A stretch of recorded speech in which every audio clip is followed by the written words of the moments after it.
Hey guys, yo, what is up? Welcome to another episode on Jump Inside Games. Today we are going to be checking out and doing a media review on the movie The Marvels, because I absolutely love it, and I know that some people like it, some people don't like it, but overall I think it's a really good movie as a whole. So without no further ado, we're going to get into that movie and explain to you all the bits that I actually like about that movie and why I think it's an excellent movie. If I have to relate this movie by any way into any other type of Marvel movies there is, I have to talk to it like Thor Ragnarok.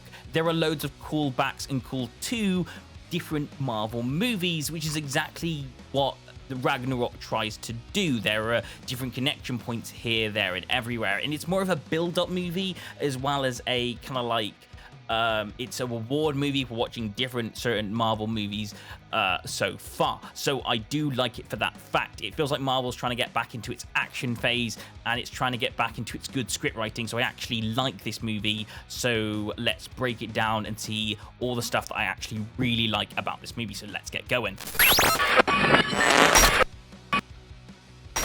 Just a quick warning, there are spoilers in this episode. If you haven't seen this, then I would recommend watching the movie, then coming back to this.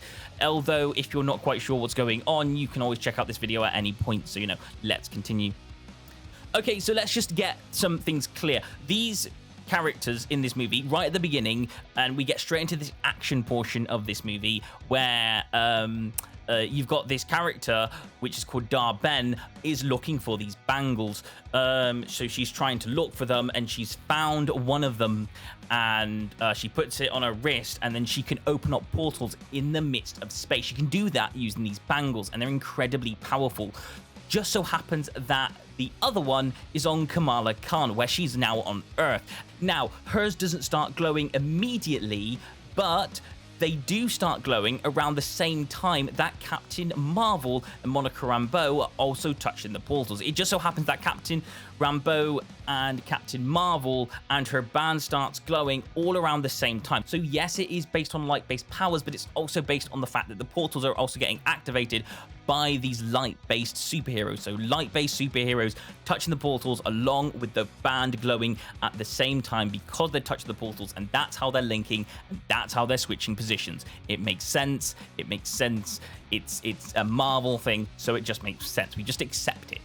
Because they're getting switched, there are certain things like there's a flurkin. You get that reward because you've watched Captain Marvel and you know what the flurkin is. Basically, it can swallow up people, but also at the same time, it can spit people out. So what it does is it swallows up certain bad guys and it spits them out when they're in Kamala's home. It's a bit weird, yes, I know, but let's just move on from that stupid situation there, because now the soldiers are getting transported to Kamala's house, and then there's a point when Kamala's in a fight on the spaceship that Captain Marvel was on, and she defends herself with a bubble, but the soldiers are inside the bubble, so they get transported with her when she switches places with Monica Rambeau on the spaceship that Nick Fury is in.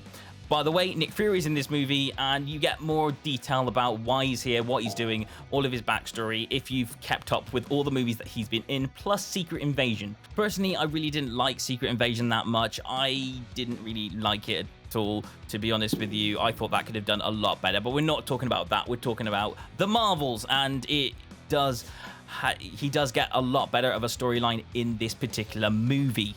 They open up immediately with this epic fight scene to explain that they are characters that are switching places, and the fight scene is beautiful of the characters and these guys battling them. It's really cool how it does it, but you mostly follow through the eyes of Kamala Khan in a lot of this story. Basically, Captain Marvel is this god-level tier character, or at least close to it, because she's so undefeatable that if you made just a movie about Captain Marvel, it would be an absolute terrible idea unless you gave her a proper challenge.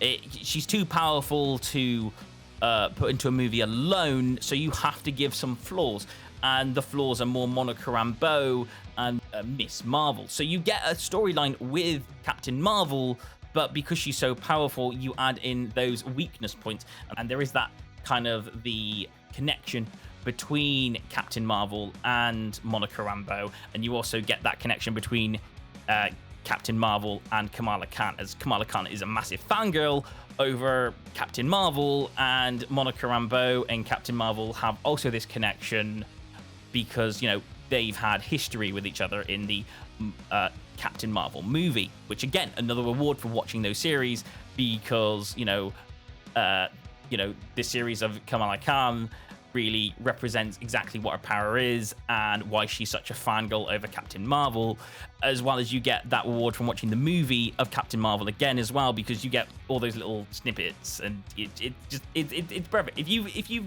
gone into this movie without watching these other things, it's gonna sound a little bit confusing, but if you know the history of some of these characters, you know, then you're gonna get a bit more information when you watch this. Overall, what's really happening in this movie is this character called Dar-Ben is using these bangles to open up different points in space to steal stuff from other planets. These can open up these jump points in space a lot longer, which is what these portals are.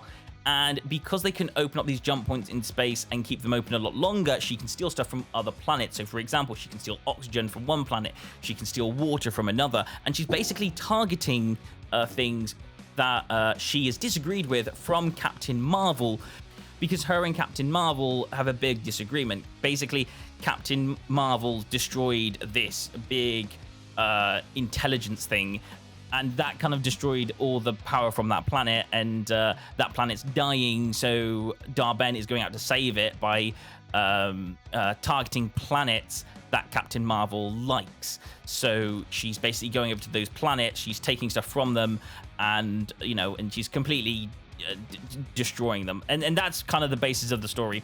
Honestly, as a total, I really like what this movie is all about. I love the movie, that it makes sense, and I love the reward tiers for watching other things. If you've kept up with Marvel this long, then you get that reward of going, oh yes, I've watched Marvel up to this point, and it's now paying off that I've kept up with those series, and this movie now seems better because of those factors.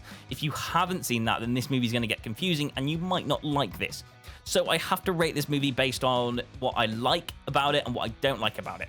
So if you watch this as a reward tier movie and you go, yes, it's brilliant, I absolutely love, because I've watched the other Marvel series and movies in the past, I'm gonna have to give this like an 8, because, you know, it's perfect, it's lovely, it's fun, it's rewarding, and there's a lot of good stuff in it. If you watch this movie and you've watched it going, you know what, I haven't watched all the other series, then it's not going to make that much sense to you, and you might get a little bit confused. It's going to come out as like at least a 3 out of 10. So, you know, it really depends where you place this. Are you a Marvel fan? Have you kept up with Marvel? Is really going to depend whether you like this movie or not.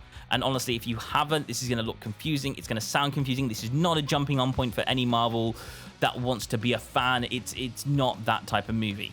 It's a reward for being a Marvel fan up to this point. Overall, I think this is really good. I love the whole factors of what they get out of this. And after the later fights, there is some even more reward near the end and the credits as well, which is really nice. I think one of the things that people talk about a lot in this movie is a dancing scene in the middle of the city where they can only communicate through dancing. We're talking about a series of Marvel movies that only talk English on most planets. It doesn't surprise me that there's a planet out there that just sings in English. It's just a funny thing. Honestly, if you take it too seriously, that's stupid. This is a Marvel movie. Don't take it too seriously. Honestly, it's just a planet that communicates through singing and dancing. I actually found it quite funny, and I like the fact that they didn't make the whole movie about it. It was just a tiny little small segment of funny stuff. So, you know, brilliant. Absolutely love it. Anyway, there you go right there. That is the movie. Tell me what you think about it. If you like it, say so. If you don't like it, if there's a flaw in it that you don't really get, ask me and we'll have a chat over it down in the comments below. Anyway, I'll see you guys in another video. Thanks for watching and goodbye.